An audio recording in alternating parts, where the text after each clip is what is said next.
Hello बच्चों, class 6 ये आप लोगों को आज लॉन्गिट्यूड और लैटिट्यूड का चैप्टर पढ़ाने जा रहे हैं। ये टॉपिक लैटिट्यूड और लॉन्गिट्यूड आपको ग्लोब के माध्यम से समझाएंगे। Globe it is a small spherical model of the earth of different size is called globe। ये आपको जो दिख रहा है ये ग्लोब का ही मॉडल है। ये ग्लोब ये जो दो मॉडल हमने बनाए हैं आपके लिए, आपको देखना ये है लैटिट्यूड और लॉन्गिट्यूड। ये जो 0 डिग्री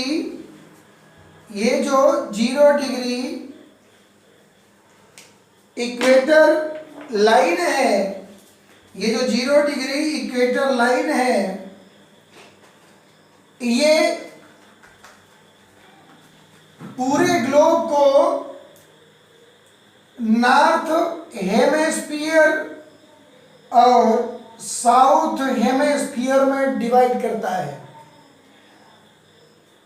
उत्तर में इसके उत्तरी गोलार्ध है और नीचे दक्षिणी गोलार्ध है। जो भी घटनाएं, जो भी एक्टिविटीज नॉर्थ हेमेस्फीयर में होगी वही एक्टिविटीज साउथ हेमेस्फीयर में होगी। यहां पर ये जो वेस्ट टू ईस्ट या ईस्ट टू वेस्ट लाइन खींची गई है, ये पड़ी रेखाएं, ये सब रेखाएं, ये सब लाइन जो है वो है लैटिट्यूड। क्या है? लैटिट्यूड। और ये जो नॉर्थ टू साउथ रेखा खींची गई है, ये 0 डिग्री प्राइम मेरिडियन है। यही 0 डिग्री प्राइम मेरिडियन इसको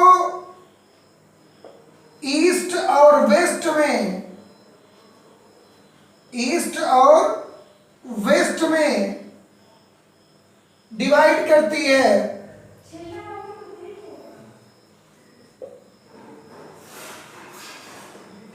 और वेस्ट में डिवाइड करती है। इंडिया की जो लोकेशन है वो यहां पर है। 8 डिग्री से लेकर 37 डिग्री लैटिट्यूड और 68 से लेकर के 97 डिग्री लॉन्गिट्यूड के बीच इंडिया की लोकेशन है। अब आपको समझना ये है, यहां पर दूसरा ग्लोब में आपको समझना है।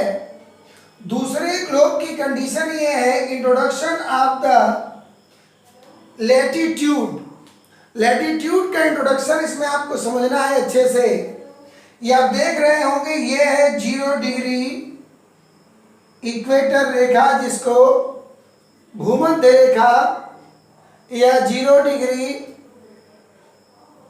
अक्षांश रेखा कहा जाता है, लैटिट्यूड कहा जाता है। इसके नॉर्थ और साउथ, ये जो एरिया है, नॉर्थ और साउथ का जो एरिया है 0 डिग्री इक्वेटर के नॉर्थ और साउथ, 23 डिग्री नॉर्थ और 23 डिग्री साउथ। आप देख पा रहे हो 23 डिग्री 0.5 ट्रॉपिक ऑफ कैंसर। ये ट्रॉपिक ऑफ कैंसर ये कर्क रेखा है। उसी तरह साउथ हेमिस्फीयर में ट्रॉपिक ऑफ कैप्रिकॉर्न ये मकर रेखा है। जिस तरह से नॉर्थ हेमिस्फीयर में ट्रॉपिक ऑफ कैंसर है, उसी तरह से साउथ हेमिस्फीयर में ट्रॉपिक ऑफ कैप्रिकॉर्न है। इन इक्वेटर रेखा, इक्वेटर लाइन के नॉर्थ में 23 डिग्री तक और साउथ में 23 डिग्री तक ये जो क्षेत्र है, ये क्षेत्र सबसे अधिक रिजिड, ये टॉरिड जोन है। क्या है? टॉरिड जोन है। टॉरिड जोन का मतलब है यहां पर सन की जो रेस हैं, जो किरणें हैं, वो वर्ष भर सीधी पड़ती हैं, इसलिए सबसे अधिक हॉटेस्ट, सबसे अधिक गर्म क्षेत्र ये माना जाता है। अब इसके ऊपर कंडीशन ये है 66 डिग्री के आसपास ये जो एरिया है, यहाँ पर नॉर्थ हेमिस्फीयर और साउथ हेमिस्फीयर दोनों, ये एरिया है टेम्परेट जोन। टेम्परेट जोन आप इसको यहाँ तक मानिए 60 यहाँ तक पूरा ये टेम्परेट जोन है। और टेम्परेट जोन का मतलब सीधे है कि ये जो टेम्परेट जोन है ये वास्तव में यहाँ ठंडी और गर्मी दोनों है अकॉर्डिंग टू सन रेज। जब सन इस ट्रॉपिक ऑफ कैप्रिकॉर्न के साउथर्न होता है तो नॉर्थ हेमिस्फीयर में दिन छोटे होते हैं, स्मॉल होते हैं और ठंडी होती है। जब ट्रॉपिक ऑफ कैंसर के नॉर्दर्न होता है सन, तो साउथ हेमिस्फीयर में ठंडी होती है। अर्थात सीधे समझना है कि ट्रॉपिक ऑफ कैंसर के जब नॉर्दर्न होगा सन, तो साउथ हेमिस्फीयर में दिन छोटे होंगे। जब ट्रॉपिक ऑफ कैप्रिकॉर्न के साउथर्न होगा सन, तो स्मॉल डे नॉर्थ हेमिस्फीयर में होंगे। इसीलिए 21 जो जून है वो सबसे बड़ा दिन, मतलब बिग दिन होता है, बड़ा दिन होता है। और 23 दिसंबर जो होता है वो सबसे छोटा अर्थात स्मॉल होता है। जबकि 21 मार्च और 23 सितंबर ये जो है, ये दिन जो होते हैं, रात दिन एकदम इक्वल होते हैं, बराबर होते हैं।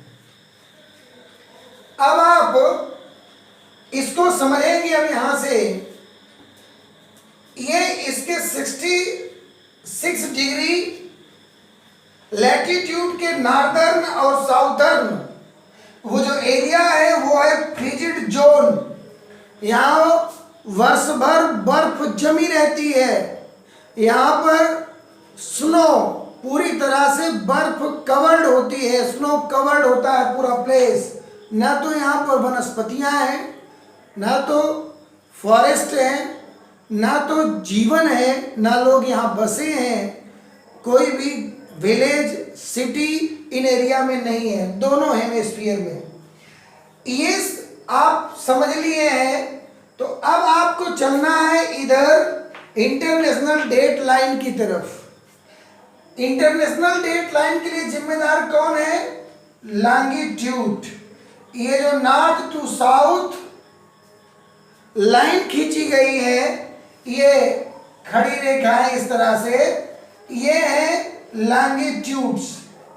और ये लॉन्गिट्यूड्स ही किसी भी देश का समय निर्धारण करती हैं, क्योंकि जो इंटरनेशनल डेट लाइन है IDL, जो इंटरनेशनल डेट लाइन है वो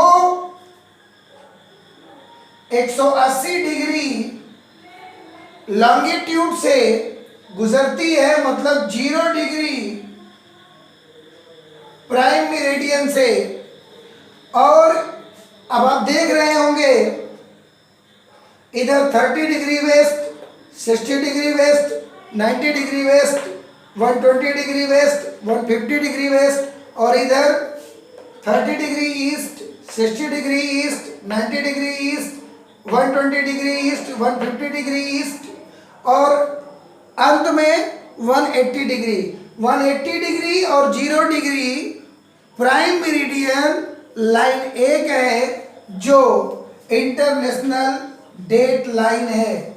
इसी इंटरनेशनल डेट लाइन से पूरी दुनिया अपने कंट्री का स्टैंडर्ड टाइम मेंटेन करती है। जैसे हमारे इंडिया में क्या है, IST, Indian in standard time. अब ये आपको समझाना है, इंडियन स्टैंडर्ड टाइम जो है वो यहां से गुजरता है 82 डिग्री 82 डिग्री 30 लॉन्गिट्यूड से।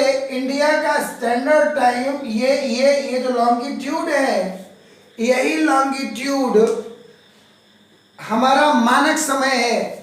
अगर देखिए यहाँ पर 68 डिग्री लॉन्गिट्यूड और यहाँ 97 डिग्री, तो लगभग 30 डिग्री लॉन्गिट्यूड का अंतर होता है। अब आपको लॉन्गिट्यूड का जोड़ घटाना समझना है, उसका प्लस और माइनस। एक लॉन्गिट्यूड को जब हम क्रॉस करते हैं, वन लॉन्गिट्यूड, जैसे इतना अगर हम क्रॉस करेंगे एक लॉन्गिट्यूड, तो 4 मिनट समय या तो बढ़ेगा या तो घटेगा। अब जब 15 क्रॉस करेंगे तो 60 मिनट, तो 15 लॉन्गिट्यूड जब क्रॉस कर जाएंगे, 15 लॉन्गिट्यूड जब क्रॉस कर जाएंगे तो 60 मिनट टाइम अर्थात 1 आवर या तो बढ़ेगा या तो इंक्रीज होगा या तो डिक्रीज होगा। अब आप देखिए 1 लॉन्गिट्यूड को क्रॉस करने पर 4 मिनट पड़ जाता है, 15 को क्रॉस करने पर 60 मिनट और 1 घंटा, और यहां 68 से 97 जोड़ो तो लगभग 30 लॉन्गिट्यूड क्लियर होते हैं। अब 30 लॉन्गिट्यूड का मतलब सीधे 2 घंटा है। तो आप समझिए गुजरात में अगर 2 बजा है तो अरुणाचल प्रदेश में 4 बजना चाहिए। लेकिन चूंकि IST इंडियन स्टैंडर्ड टाइम जो है वो देश के अपने इंडिया के बीचों बीच जो 82 डिग्री लॉन्गिट्यूड है वहां से लिया गया है, इसलिए 2 बजा, अगर 2 यहाँ बजेगा तो 2 यहाँ भी बजेगा। और ये जो स्टैंडर्ड इंडिया स्टैंडर्ड टाइम है ये इंटरनेशनल डेट लाइन से 5.5 घंटा एडवांस है। क्या है? आगे है। क्या है? आगे है। ये पूरा चैप्टर, इसमें अब आप जब बुक पढ़ेंगे तो पूरा चैप्टर इतने में ही डिपेंड है। मैंने इंटरनेशनल डेट लाइन की भी चर्चा आपसे कर दी, मैंने इंडियन स्टैंडर्ड टाइम की भी